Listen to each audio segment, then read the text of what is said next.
Welcome everybody to the CIBO Power Lunch.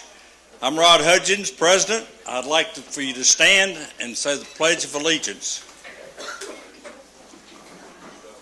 I pledge allegiance to the flag of the United States of America and to the republic for which it stands, one nation, under God, indivisible, with liberty and justice for all. Play ball. Thanks, folks, for coming. This is an unusual setup for CIBO. We've always been in a fixed place, and because the change in the mall, we found this place, which is really not too bad. Like it pretty good. We're going to be in a state of flux through January, so we don't know where we'll be exactly, but you'll get to know. We'd like to extend a special thanks to Nick Leatherwood and his staff of the Chick-fil-A here at the Biltmore Square Mall. He's been working with us for several years, and he has graciously agreed to accommodate our meetings, and he's done a great job. Thanks, Nick. Appreciate y'all coming out for the Asheville City Council candidates debate. You know who they are. Cecil Bothwell. You want to come on up, Cecil? And Mike Lanning, Gordon Smith, there you Jonathan Wayne Scott, Gwen Whistler, Anastasia Yarborough, I understand, has dropped out of the race. She was invited, but we didn't hear from her, so I don't think she'll be showing up. Anyway, here are the rules. Candidates will have a 2-minute opening statement. We will have questions from the organization, and you'll have 1 minute to answer. And then there will be a question at the end. You may ask one of your opponents one question, and he has 1 minute to answer. There will be a 30-second closing remark section. So, are we ready to go? If we have any time left, we'll ask for questions from the audience. Okay? All right. We'll start with you, Cecil, if that's okay. That's okay. Is this working? Hey, it's working. Hey, all right. That's good. Excellent. Off to a good start. Thank you, all of you, for having us here today, for caring enough to get involved with the city election. It's been a real pleasure for me to do this again, to get out to all the different forums, because we see so many different parts of the city that way. The truth is, when you're serving on council, you don't get a chance to talk to people too much. We get complaints by email and phone, which we answer. I get buttonholed by people in the grocery store, but there are really relatively few chances to talk over the bigger issues with people in the city. I'm really quite proud of the record of the council I've served on these last 4 years. We've done some pretty remarkable things. We've cut the per capita spending of the city every year for 4 years. That's saving real money by changing the way the city operates. We're installing new streetlights in the city, LED streetlights, invented at North Carolina State University, by the way, and manufactured in this state. It's going to save $360,000 a year on electric bills, net. That's after paying for the new fixtures. That's a huge savings, money that can go to other things here in the city. We've approved a new budget that's going to put a lot more money into infrastructure. We used to repave our roads about every 70, 75 years. It's going to be down around 25 or 30 years, which is closer to where it ought to be. There have been substantial changes. We're changing our waste stream now, too, as well.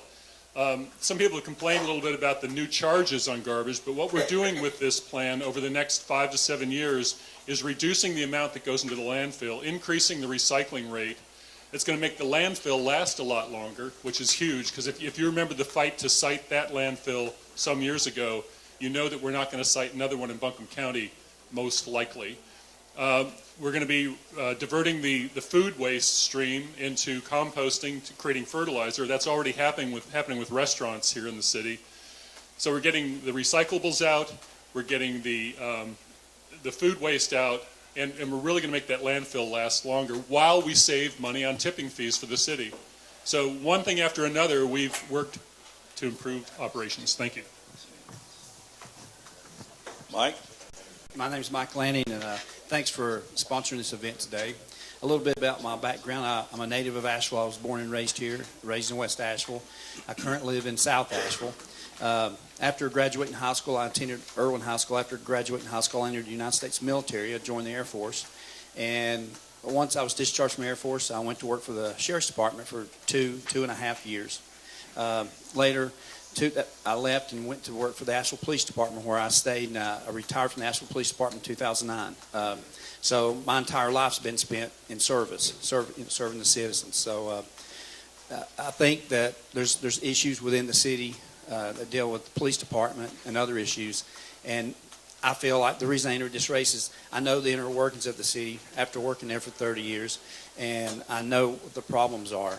And I think sometimes people with the best intentions that sit on council, the staff will only tell council sometimes things that they want council to know, not the entire truth or the other side of the truth. So that's the reason I got involved and I'm running. So I appreciate, again, being here. And again, I hope you remember me on Election Day, and very nice to be here and talk to you. Thanks.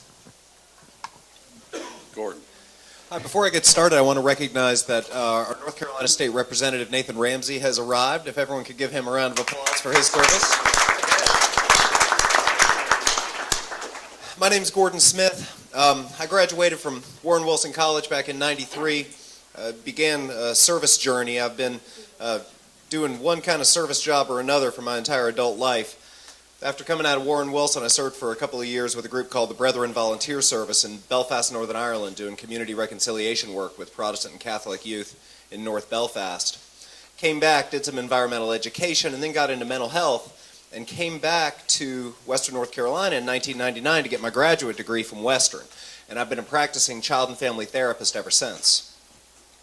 I was elected in 2009 to City Council on a platform of creating more affordability and also pursuing the city's sustainability goals. And I'm glad to be able to stand up here and tell you all that I've been able to deliver on those platform promises. We've tripled the amount of money in the Affordable Housing Trust Fund. This is low-interest loans that goes to developers that are willing to help create affordable housing to meet the needs of the workers in this city. We've exceeded our carbon reduction goals every year. Cecil mentioned some of the money that we're saving there, as well as lengthening the life of the landfill. A couple other things that I've been proud to achieve in this first 4 years is the creation of the inaugural City of Asheville Food Action Plan, which is intended to reduce poverty, improve public health, strengthen our local food commerce, and create a sustainable land use plan for the city that incorporates that access to healthy, affordable food. So going forward, what I want to be able to do is to build on the job creation that we've had here over the last 4 years. Asheville has the lowest unemployment, Asheville area has the lowest unemployment in the state of North Carolina. And we've focused a lot of that on these big employers like Linamar and New Belgium and GE Aviation and the Plasticart expansion. And we also want to be able to reach out to more of our small and medium-sized businesses to be able to make sure that they're getting what they need to be able to create jobs as well. I have a lot more to say about all that, but my time's up. Jonathan, I guess you knew what the rules are. 2 minutes, yes, opening remarks. I just got caught up. Thank you. Okay. Thanks, CIBO, for sponsoring this forum today. I appreciate you taking the time to come out and listen to everybody's ideas here. A little bit about me. I'm 42 years old. I am a resident of West Asheville. I moved here to Asheville in 1998. I moved here from Chicago. I grew up in Clemson, South Carolina, and went to college in Oxford, Ohio, at Miami University. Yes, there is a Miami in Ohio. I have been self-employed since I was 24, my entire adult life, and I'm not really going to brag about my largesse as a business owner. I'm one guy with a broken microphone who has just been doing his own thing and working in this world, making a living for himself. But I do understand the issues of business, especially when they pertain to the most entry-level places where business starts, the sort of mom and pop businesses, enterprise, and entrepreneurship. So I'm very well invested in that concept. I've lived it my entire adult life. I got into this race because I've been very concerned about some of the performance that we've had at the city level. I would like to see wiser use of our very limited financial resources. Asheville has a very unique problem in that we have very low property taxes. Some people don't like to hear that, but it's true if you compare it to other cities in the region. But we have a very high cost of living. So while our taxes are low, we still don't have any room to raise them. We need to find ways to fund our city outside of taxation. So a lot of the ideas that I've come up with have to do with finding funding through enterprise revenue, and so this is completely outside of the taxation structure, and I'm sure that we'll be talking about those in a little while. And thanks again for having us. Gwen? Thank you. I'm Gwen Whistler, and I am really glad that you didn't ask us to come for your breakfast meeting, because I've been to those and it's too early. So thanks for having us. I'm Gwen Whistler. This is the first time I've run for a public office. Before I moved to Asheville, I started my career as a CPA and then moved into financial roles within businesses, and then ultimately I was the CEO of the Coleman Company, the outdoor recreation company, headquarters in Wichita, Kansas. When I moved to Asheville, I started a business called Asheville Profits. And with Asheville Profits, I consult with businesses, and they pay for my services by volunteering time to a local nonprofit. So I've run large businesses and am helping with some of the local businesses. And what those experiences have taught me are a lot of good listening skills, the ability to look at problems from at a high level and work down, and it's also helped me to allocate resources with limited funds, and those skills will help me when if I'm lucky enough to be on city council. I'm for a safe, healthy, and vibrant Asheville. Safe for me is making sure our police and fire departments are operating effectively, that our roads are maintained, that our sidewalks are maintained, and that we have enough of them. Healthy, clean water, clean air, with an idea of sustainability underlying all of our decisions, and vibrant meaning that all Ashevilleans, whatever their economic level or age level, have an opportunity to thrive financially. So I appreciate the opportunity. Thank you, Gwen. Now we'll start the phase of questions from our organization. And Gwen, we're going to start with you, if that's all right. And you have 1 minute to answer. What are the top 3 things you plan to change if you are elected to city council, and why would you change them?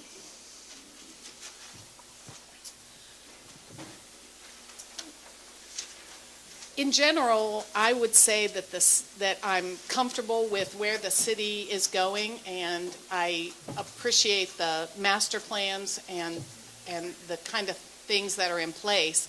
One of my concerns is that our master plans are very high level, and they don't have really action items underneath. You know, they say things like increase, and running a business or even trying to plan your day-to-day life. I'm using words like increase doesn't really help you to actually act against those plans. So that would be one of the things I'd like to do is really focus on translating those master plans down to actionable items that can be measured. I would like to increase the visibility of our financial resources and make the public more aware of how things are spent. And then I'd like to improve the communications with the Asheville citizens. Jonathan? Yes, the top 3 things. Well, my top thing that I would like to work on probably encompasses a few things, but what I think that we need to focus on is strengthening our school system, because it is the one of the largest attractors to businesses outside of Asheville. The same concerns that individuals make when moving to a new city, other businesses make by way of the fact that those businesses are made up of people who have the same concerns for safety, education, and a quality of life. So what I would like to do is to engage in enterprise revenue so that we can gain a level of funding that would separate Asheville from the rest of the school systems in the state and perhaps even the Southeast, and create the premier public education system in the Southeast and become really the economic draw for Asheville itself. I would like to see a greater level of civic efficiency achieved by an astounding level of transparency. I would like all of the city's register, the checkbook register, to be posted online every day so we can see where we make money. Gordon? Three things. One is initiated an economic incentives task force to review our economics incentives policies. Like I said before, we've been good at getting some of these big smokestacks here. I want to make sure that small and medium-sized business owners also have opportunity to be able to grow so we can support these homegrown businesses here in Asheville. That's one of the things I hope to achieve next year. A second is coming up with, as Gwen was referencing, a hard target for the number of affordable housing units that we need in the city of Asheville, and then building the strategies around that to go forward. I hope to create the Affordable Housing Advisory Committee, and some of y'all in this room have probably been contacted by that committee for interviews among builders to determine how we can be more effective as a city in helping builders put this affordable housing up. The third piece is the city's reinvestment strategy. We're investing tens of millions of dollars into the River Arts District Transportation Improvement Plan, as well as infrastructure in the South Slope, so we can encourage more private investment in those areas and to be able to grow from within. Mike? Well, the reason I got involved in the race in the beginning was problems at the police department with the leadership there, and also the retention problems. I got a call today, and they're having this music festival downtown, and they're so short-handed, they're having a hard time finding anybody that they can actually come into work to work the event. I also know that Asheville High School is having a football game this Friday against T.C. Robertson, and I know they're having problems finding officers to work it because they don't even have enough officers to work the festival this weekend. So Asheville needs to improve that retention problem and fix that problem. That's the main, and accountability and transparency with leadership. Another thing, reason I got involved is spending. I think the city's been spending way too much money. They can look for other ways to spend the money more wisely, provide the basic services that the city should provide. And another big issue is I think Asheville needs to reach out and work with our North Carolina legislators. We need that partnership, and we need to quit arguing and yelling and try to work with them. Thanks. Cecil? Okay. One thing I'd like to push forward on as we can, convincing Nathan and other legislators that we really should have a higher room tax here in Asheville. Places like Wilmington have an 11-cent tax. Some of that money goes to the city of Wilmington. We have a 4-cent tax. None of that comes to the city. That can make all the difference. We need to push back against the Chamber of Commerce, which has helped deflate that over the years. I would like to see a downtown circulator bus system at about maybe 2:30 or 3 in the morning to help our service workers downtown get closer to home. People who rely on the bus, the low-income people who rely on the bus to get to work, don't have any way to get home at 2:30 in the morning. I think we could figure a way to help get people back to their home neighborhoods. And the most exciting thing I'm working on is working with Moog Music on their Moog Fest, which they're aiming to make something like the South by Southwest thing in Austin, making Asheville the high-tech center of the Southeast. We can do that. It's going to happen next April. I'm working with the North Carolina Solar Center, which is a really strong innovator in solar and energy production, to get them to be part of that. Thanks, Cecil. Jonathan, we'll start with you on this question number 2. As an Asheville City Council member, will you push for the construction of the I-26 connector project, even if it is 8 lanes? No. I moved here from Chicago, where there's 8-lane highways, and Asheville is not that big, and it's absolutely out of scale. It has an enormously negative impact on the community there. I live in West Asheville, and watching the traffic problems that we have in West Asheville, they've all been exacerbated by 240, which split West Asheville in half. It severed 7 connecting streets between one side of West Asheville and another, and now all of West Asheville essentially has to use Haywood Road. I think that 8 lanes is absolutely absurd. It's not necessary. 6 lanes should do just fine. I don't think a city the size of Asheville needs to have highways the size of Atlanta and Chicago. So no, I would not. One of the exciting things that's gone on over the last couple of years, we had the big fight over I-26 most recently 4 years ago around these two competing designs, and the NCDOT kind of walked away from us saying, look, y'all need to come together on this. We're not going to try to get in the middle of your family feud. So what's happening now is there's a small group of sitting city council members, county commissioners, folks from the EDC, and some other stakeholders who are coming together to come up with those common threads so we can speak as one voice in this community. Some of the concerns that I have and the things that I'd like to see in that future connector are making sure that West Asheville is connected to downtown with multimodal transportation. I want to see the Smoky Park Bridge not only become a safe bridge that you can actually get across without it being a big hassle, but also something that's going to be a beautiful gateway that our cyclists and our pedestrians can use to get from one side of the city to the other. And as Jonathan mentioned, when 26 went in and tore some of these communities apart, one of them was the Burton Street community. And I don't want to be a continued agent of urban renewal here in the city that marginalizes our African American community. So I'm going to stand with that community as this goes forward. Mike? I would have preferred to see a loop around Asheville, but I'm the only candidate here that actually had to deal with that on a daily basis, working a 12-hour shift. I had to work a wreck every Friday, about every day, going west across the Smoky Park Bridge. So my 12-hour shifts turned into 15 hours a lot of times. So we need the lanes to open it up, because it's silly to come from 1923 or the future 26 coming into town. When you get near the bridge, you go into one lane. Come on, I mean it's all the way to Tennessee. It's wide until you get to Asheville. So absolutely, I'm in favor of it, and it's long overdue, I think. Cecil?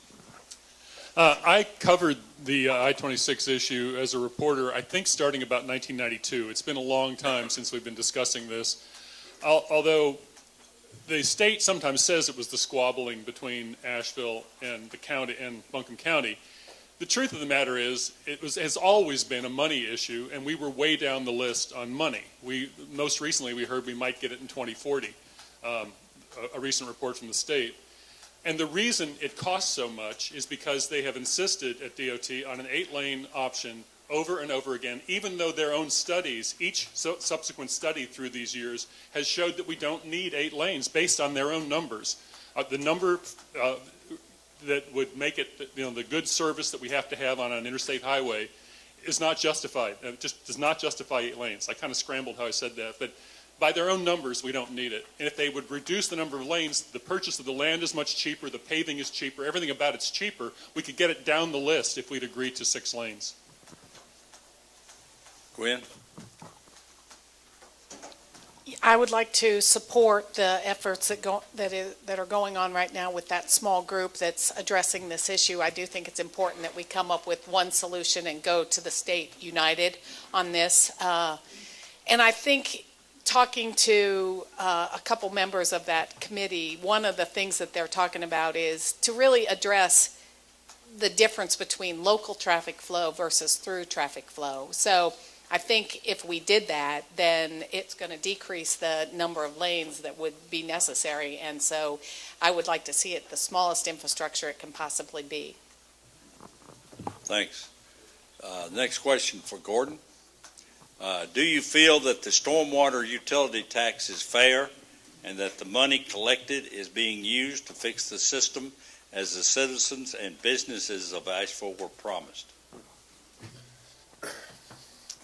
It's a good question. This is when the Stormwater Utility Fund came about, there was a lot of ambition as far as what we were going to try to get done with that, and I don't think we've reached the potential of that system to really fulfill its mission.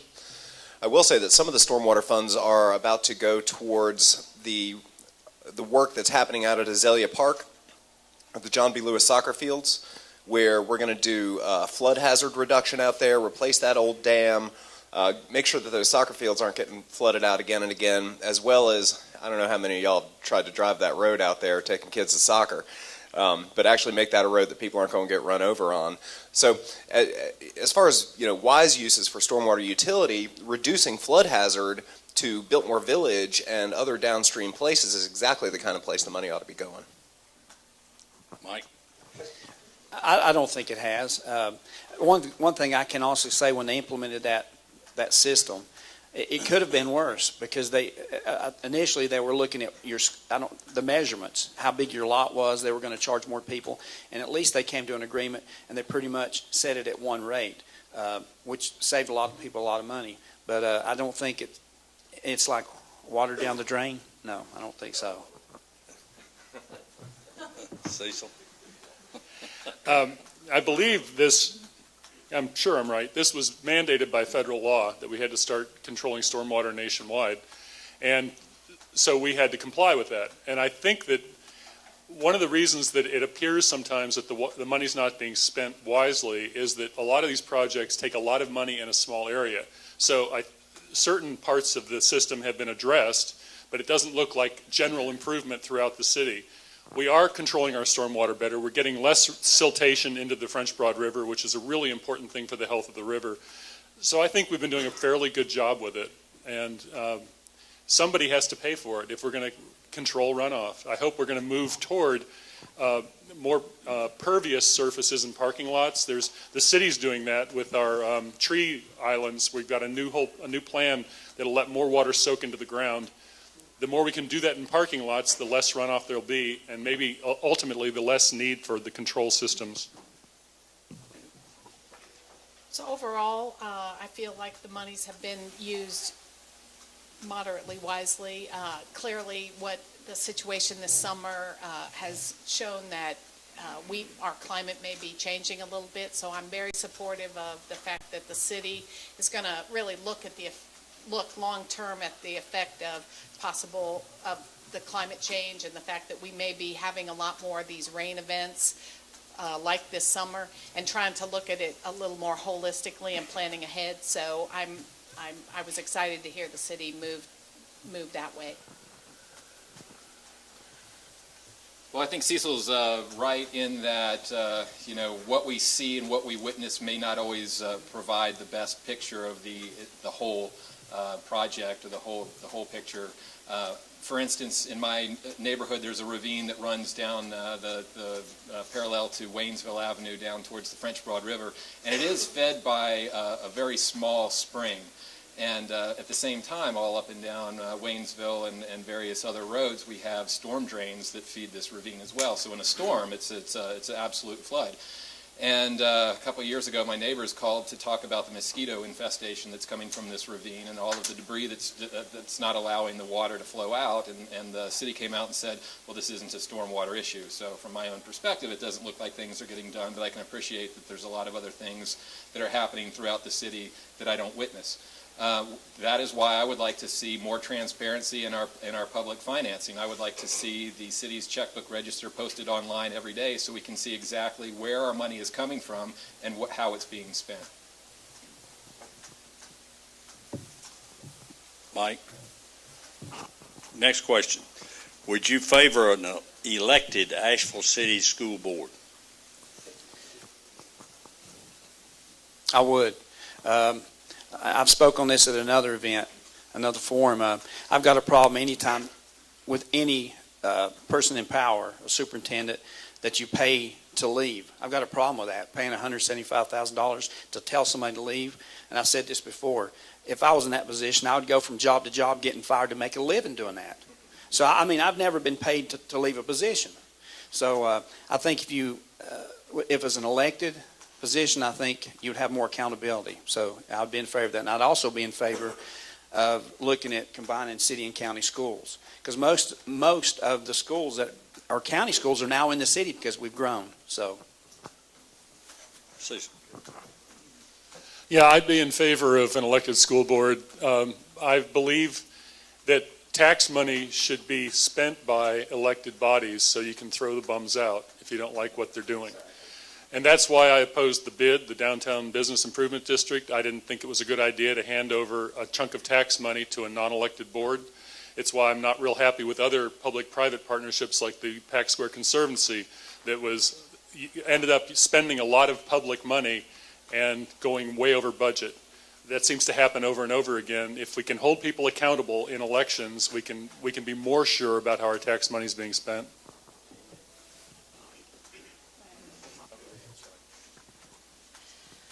I think this is complicated, and I'm not sure I have landed on one side or the other. I think that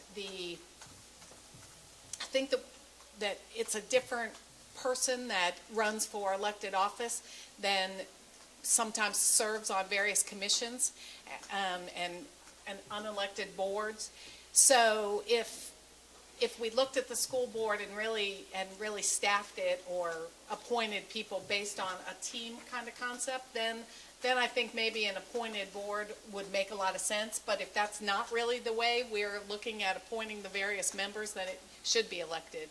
So, I also feel like we as a city council should be focused a little bit more on the results from the school board and getting a little bit more accountability than historically the city council has done with the school board.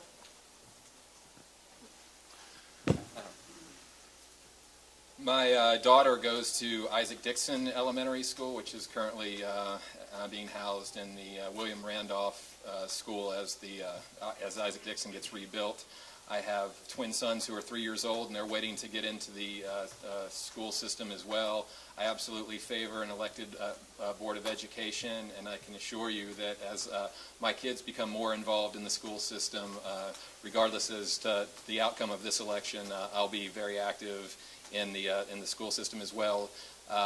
I definitely, as a parent, I want to see the highest level of oversight. I want to see the highest level of transparency, and I want to see the highest level of participation that I, as a parent, can possibly have in this system. So I certainly do favor an elected board.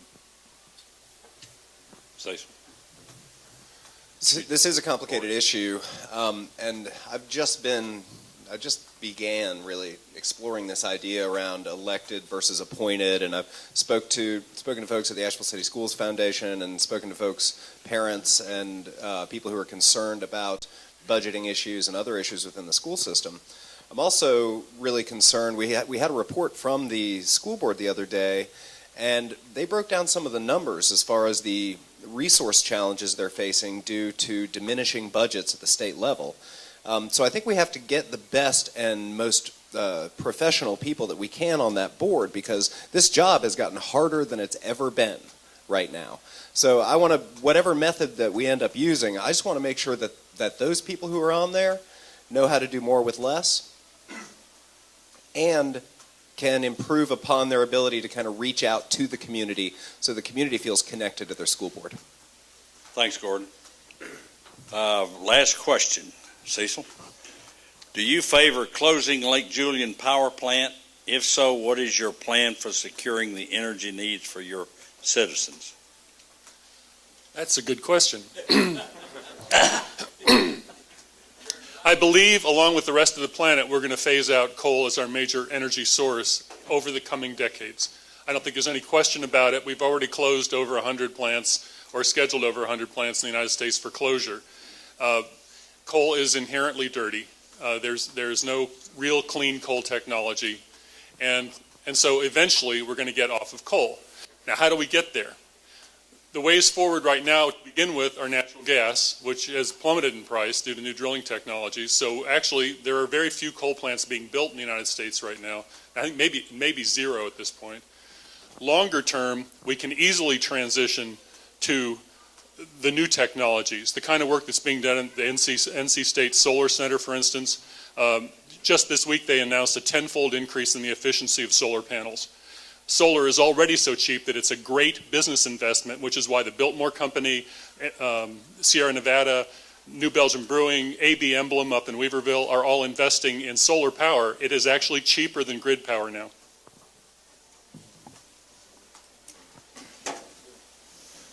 Ultimately, I would like to see the coal plant closed, but in a more immediate basis, I'd like to see it stop polluting outside of its own area. So, and I think Duke has Duke has shown an interest in partnering with the city and trying to move forward and out of the coal plant. I don't think it's probably reasonable that that's going to happen in the next year or two or whatever, but I do think that Duke is making commitments to move that way, and so I'm pretty supportive of that. And I think the relationship between the city and Duke is as good as it can be right now. Well, I certainly wouldn't go turn off the lights right now without having another way to make sure that we can see. But I do think that we should all be working as best we can through conservation and through innovation and advancements in technology to get off of this industrial age technology that we're still dependent on. So I think that we need to accelerate our efforts in finding that replacement as fast as we possibly can. But I don't think that as fast as we possibly can should include just going down and shutting down the plant. So, and I'm pretty sure as a city council person I wouldn't have that much power, but that is a tempting amount of power that you're providing us. So, yeah, again, like the world is changing, it's growing, and we have new advancements available to us and even more on the way, and this is another place that Asheville can participate in industrial growth, and so no, I wouldn't take it offline right this second. We recently, as City Council, passed a clean energy resolution, sat down with members of the environmental community as well as representatives of Duke Energy and our Sustainability Advisory Committee, and it's pretty fascinating working with the folks at Duke because they have taken a number of their coal-fired plants offline over the last several years. This is not something they're opposed to doing, but they don't want to turn the lights off on us either. So I like what I've heard here today around conservation and innovation being the ways forward so we can continue to reduce that dependency on coal, but also to continue to go to Duke and say, hey, look, this is a community value. When we're enjoying this nice electric light we have here, it's because there's a mountain that got blown up in West Virginia, and being conscious of that, I think, can help us all move towards a cleaner energy future. Thanks. Mike? Well, I'll be very quick. It is what it is. That's the only source we have currently. I'm sure it'd be better to have something different, but we don't. I have to agree with. I talked to Cecil this morning about solar panels, and I was amazed after talking to him about solar panels. My fiance, her dad lives in Southern California, in the desert, and it's amazing. You know, they're paying him monthly. His electric bill was $800 a month, and they're paying him $14 or $15 a month now. And I was under the impression until I spoke to Cecil that in our climate, as far as June and July, you know, I remember it's rain we got. I didn't think the technology had arrived yet to where it'd be efficient here. And after talking to Cecil, I'm amazed. So I'm searching for other methods. But basically, what we have right now is what we have, and we'll wait and see what technology brings us in the future. Thanks, Mike. Now we have time for one question. Each of you will be able to ask one other opponent one question, and they have 1 minute to answer. Gwen, we're going to start with you. Yeah, great. Not terribly prepared for this, but I would ask Mike, curiosity, what do other communities do with this issue of retention? And I know that one of the issues that you brought up is the fact that we train our police officers and then they end up going, you know, kind of using that training for other communities. What are ideas to fix that? I'll tell you, the biggest problem is accountability. Once you get to a certain level, and usually that's captain and above, you're in that inner circle. And for some reason, each chief has only listened to that circle. He will listen to other input from other officers, or when I was the PBA president, he would listen to the concerns and needs, but he never would act upon it until his circle actually brought that issue up. And there's a double standard in the way that staff is treated versus officers. Officers are held to a much higher standard than the staff is. And until they address those problems, it's not pay as much. I mean, everybody likes to, get a decent pay, but the problem is most people go into law enforcement not for the pay. They enjoy the work, and they stick around because they enjoy it. So addressing those problems as far as leadership and holding the staff accountable, I think that would go a long way. Jonathan? Gwen. Sorry. I'll be nice. I've spoken with Gwen a few times over the last month and a half about an idea I had about participating in the bottled water industry. And it was my idea that as we have copious amounts of pristine water and it's sold at the retail level at a very high level, is there any way that we can possibly participate somewhere in that process in order to generate money for the city outside of the taxation structure? And I'm just curious to know what your thoughts on the general concept are. Well, I certainly think it's innovative, and I think getting into seeing what would be legal and what the city could do to be a revenue generator, I think is definitely something to explore. I don't know, I don't know right now, from my understanding, is that it's hard in North Carolina as a municipality to actually get into a profit-making business, but it certainly is innovative.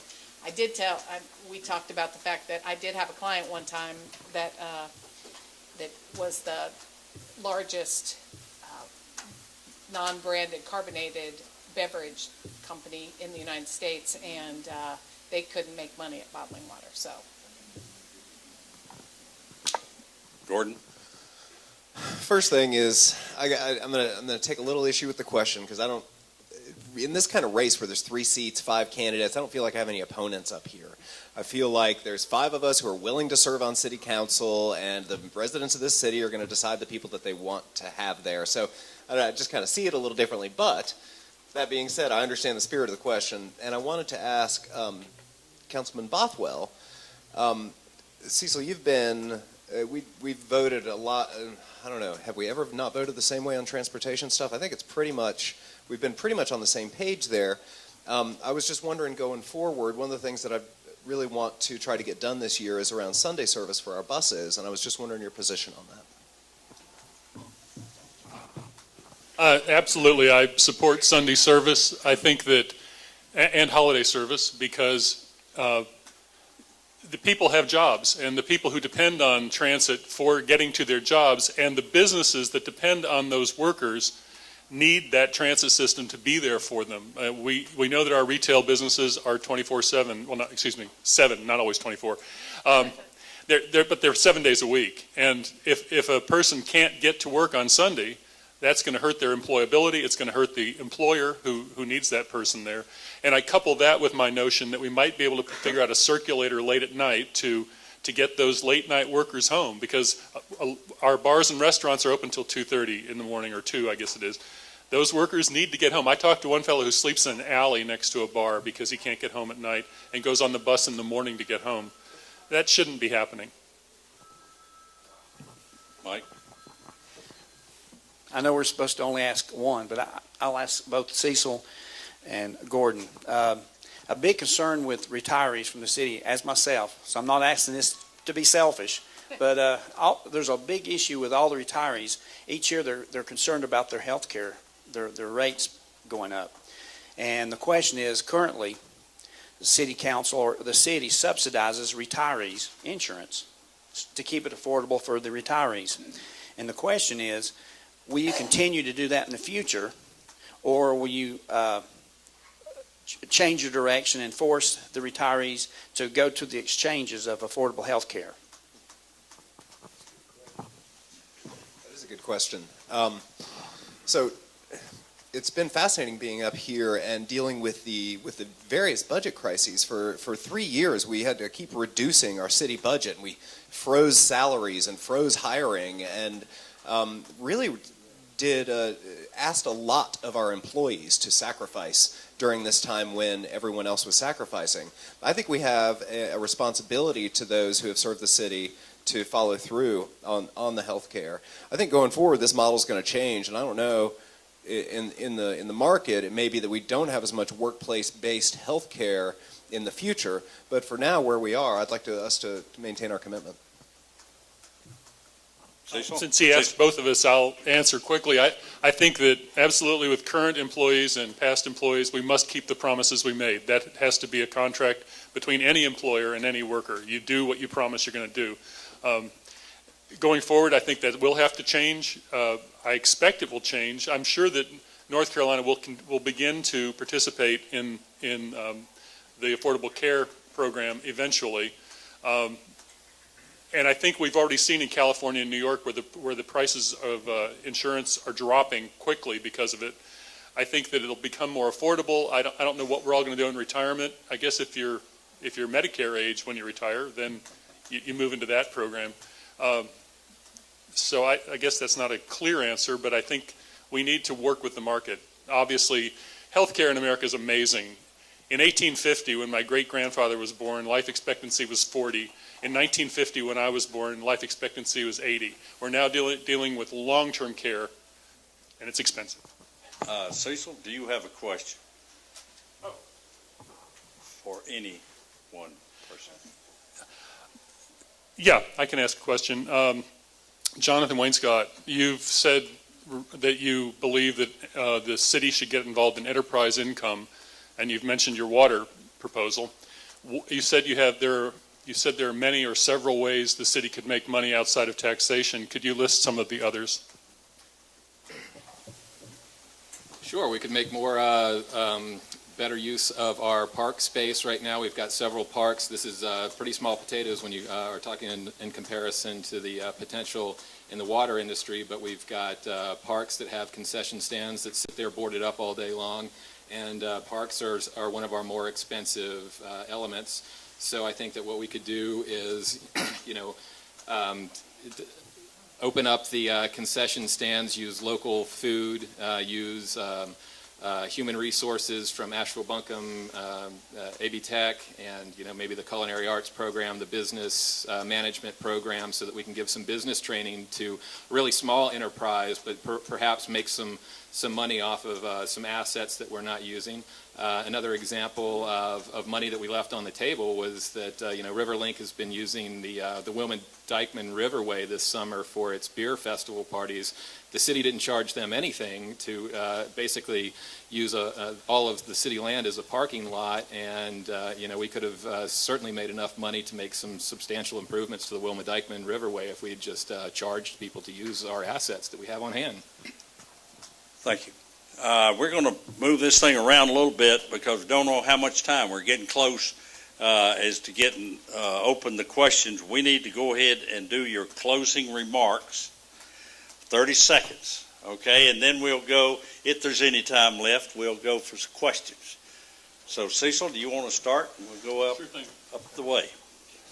I've had a really good time working on city council these last 4 years. I've found that even when we butt heads on council, we come to some pretty good solutions. I think we've done really well with the budgeting process over the time I've been there. We've found ways to do more with less.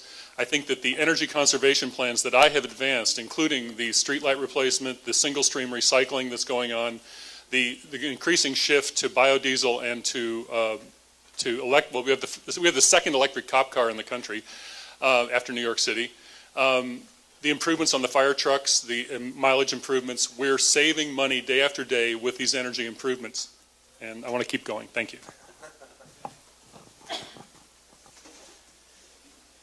Ready? Mike? Thank you again for having this forum today.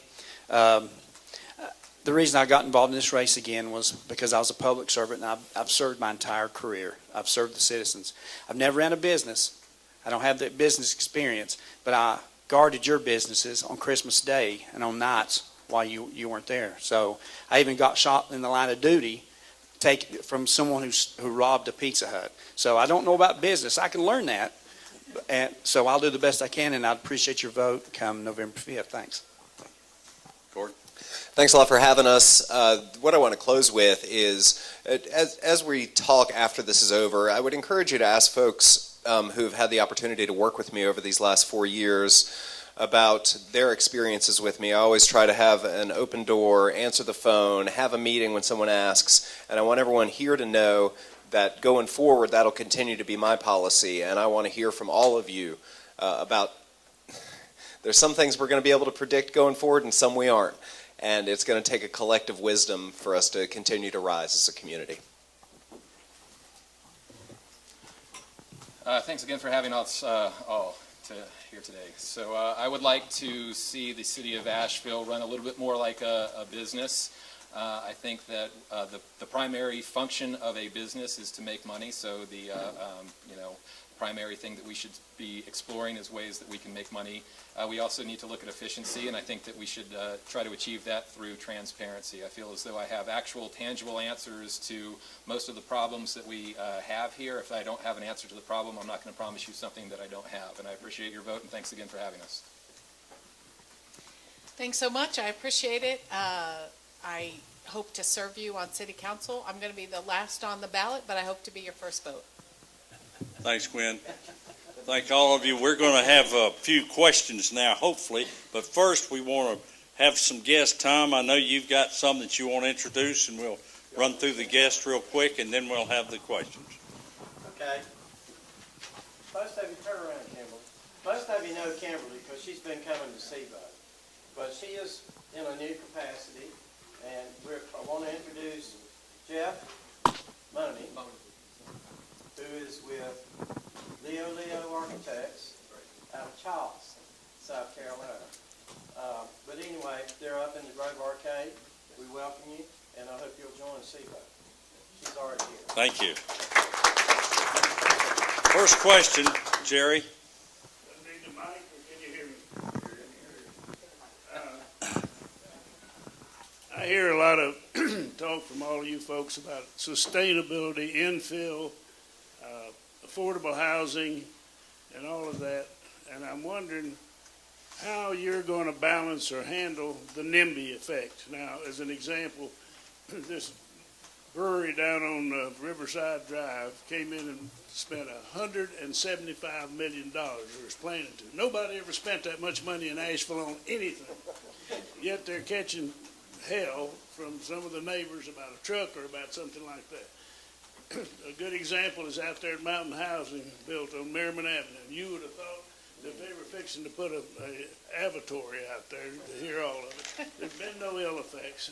This happens time and time and time again and discourages developers who spend a lot of money pre-planning these things and to walk into city council and find out the NIMBYs have made it so expensive or so uninteresting that they're not going to come back. So I'd like to ask each of you to explain how you're going to balance that. And don't tell me that you'll have a meeting with the neighbors, because those are nothing but public lynchings. Anybody want to start that off, Cecil? Sure, I'd be happy to start with that. I couldn't agree more that too often happens. I think that our decisions, our community decisions about big developments like the New Belgium Brewery that you're talking about smaller things like Larchmont, have to be based on sound policy. And that means we really need to be pursuing, we need to keep our eyes on the goals we're after. The Larchmont is in a way a better example because it was such a small impact in a very small area, and yet immediate neighbors were really upset about their view shed. We're trying to get more density along the transit corridors. We're trying to, and so we permitted that apartment complex there. After doing a careful traffic study, it's developed less traffic than was predicted because people are using transit. It's working for us. I think we should expand our density bonus, which we have 1/8 of a mile from bus routes, into a 1/4 mile. So again, we will help developers have a way to develop more near those transit corridors. Thanks, Cecil. Mike? Well, when you talk about affordable housing, when I first started at the police department, I was making $13,000 a year, and I bought a house 2 blocks from Pisgah View because I could afford it. Now I only lived there 5 years, and I did, like most married couples, I bought a next house and bought a next, and now I live in a nice neighborhood. It took me a long time. But I can also remember when the people were protesting the Walmart on Tunnel Road. They were protesting. They didn't want a Walmart built there, and it was a toxic waste dump. And Walmart was going to pay for to clean the mess up, and people protested it. So Asheville protest anything and everything they can. They really do. So, and most of us was born and raised here. Remember when you had business in South Asheville, and what took the business away was annexation, and they would warn the city, if you annex me, I'm moving, and they did. So there's got to be a balance, and I'm in favor of those incentives to bring big business here. I don't know if this is true. Maybe somebody can clarify it. I was always told under the assumption BMW was going to come here and they wouldn't extend the runway. I don't know if that's true, but Asheville's had a history of not wanting to provide big business. Good question, Jerry. What we have to do is get the policy right to make the process predictable, and then we have to stick to the policy. I think it's not rocket science, but it's not something that government's always done. So going forward, especially around affordable housing issues, I think that re-examining the UDO, Cecil mentioned density bonuses. I think we need to go a step further and just have it in the code, so it's not a bonus, that there's some of these by right density corridors where folks can see what's there, see what they can do, and come in and get it done. So the policy creation process is where it's a great time to have all of that public input and hear from the neighbors and hear from everybody, have the rules on the page, and then everybody follows them. Ladies and gentlemen, I'm your number one NIMBY. New Belgium is literally in my backyard, and it's unfortunate that the NIMBY phrase gets thrown around. The neighbors weren't concerned about one truck. They were concerned about 104 trucks a day on Haywood Road. When I was asked this rhetorical question, well, what would you want there, and this sort of notion of, well, you must not want greenways and jobs and all of these other things, I actually came up and submitted an alternative plan to New Belgium, and as you are business people in here, I can tell you that this is the most creative, most impressive business plan that you'll ever lay your eyes on. It preserves everything. New Belgium has to use two sites. They have to use a distribution site and the site in the River Arts District. My proposal was simply to segregate industrial operations from showcase operations, and I would be happy to tell you more about this plan later. So I'm not one of those people who thinks or is going to say, well, you see a problem with this over here, that means you must not want it. At every challenge for a question like that, I have looked for an actual solution to make it all happen, and so that there are win-win solutions. So thank you. I agree with we have to have the policies in place, and I think we also have to, as elected officials, continue to communicate to Ashevilleans that, you know, in fact, the people that they're electing are supporting density, they're supporting infill development and those kind of things. Doesn't mean that you don't listen to the neighbors and get input, but I think Ashevilleans need to understand that the people that are running for public office and that they're electing are actually supporting these policies, and so we have to keep talking about that, and but yet balance at some point with the neighbors. We got 2 minutes. RL's been over here just jumping up and down. This regards the dysfunctional stormwater problem. We've got a real problem with that. Some people think we don't. We really do. They got what's called drop inlets where the water runs down most of the parking lot. They've got one on Charlotte Street. 4/10 of a mile, they got one. 5-foot culvert runs under the street. No water runs there. What would you do about getting new leaf trucks and maybe selling this new, pick up these leaves? They clean up, they stop it up in about 5 minutes, all these rains. It's reactive, they come out and clean them out. And the next rain, in 5 minutes, it's stopped up again. It needs fixed.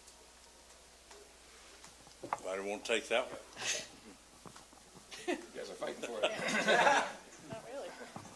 Well, since I'm the one that spoke out against that issue, I figured I'd go first.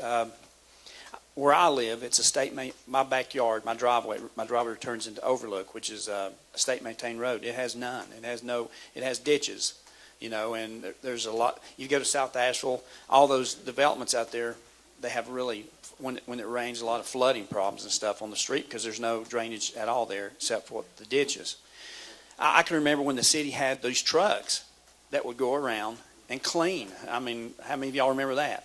And I think those should be the priorities of the city, not spending on things you can't afford to spend on, providing the basic service. and that would help greatly. When we a couple of years ago when we took the leaf vacuums offline, we were in a position where they'd gotten so old and they were breaking so often that the maintenance was killing us. And that was 2 budget years ago when things were just as dire as they'd been the year before, still kind of stuck in the Great Recession. And I will say it's been, I think, the #1 complaint that we received that year was around those leaf vacuums, largely because for folks who are older, asking them to bag all that up and get it to the curbside, it just hasn't really been something that everyone's capable of doing. So I'm very open to trying to restore that service. Anybody else want to speak? Sure. I attended a city council. I don't know if it was an official meeting that you guys had last year in West Asheville, but all of council was there, and that question came up, and exactly what Gordon just said. We heard from, I believe it was Kathy Ball, who said, "Oh, that truck is just so old. We're holding it together with duct tape." And so the first thing I thought about is, we'll go get some sheet metal and do a little bit better a job. We heard that the truck cost $200,000 or $250,000, and we couldn't afford it. And we got a tax increase. Where's our leaf truck? That's what we asked for. That's what we need. And it's a matter of taking care of basic maintenance. I've run a wood shop for my entire adult life. There are a lot of fun things about it, but I've spent a lot of days tearing apart machines and making sure that all my equipment is sharp, because that's how you achieve efficiency down the road. So when we don't maintain our assets, then they deteriorate at an accelerating rate, and they become even more costly to us. Just like you're saying, sir. Gwen, did you want to say anything, or Cecil? Well, sorry we've run over a little bit, but you guys did a heck of a job, and thank you for coming. Let's go to work. Thanks for having us. Thank you. Gwen, Hi. I want to spend some time with you to talk about entrepreneurship. Great. So it's a great way to increase revenues, to encourage Right. development of new businesses. Right. We need. Hey, Oh, I haven't gotten back to you. yeah, that's the last thing we need, and then we can put it all together, guys. All right, cool. I'll do that as soon as I get home. Awesome. I work with business owners every day about finances, risk management, banks, or Right. Okay. Great. so after the election, call me. Where were you when you were running the company? It was in Wichita, Kansas. Kansas. Well, they're trying to make Asheville a technical center. Right. Okay. Let's do something about Yeah. entrepreneurship. That makes sense. And this TDA, you need to look into that.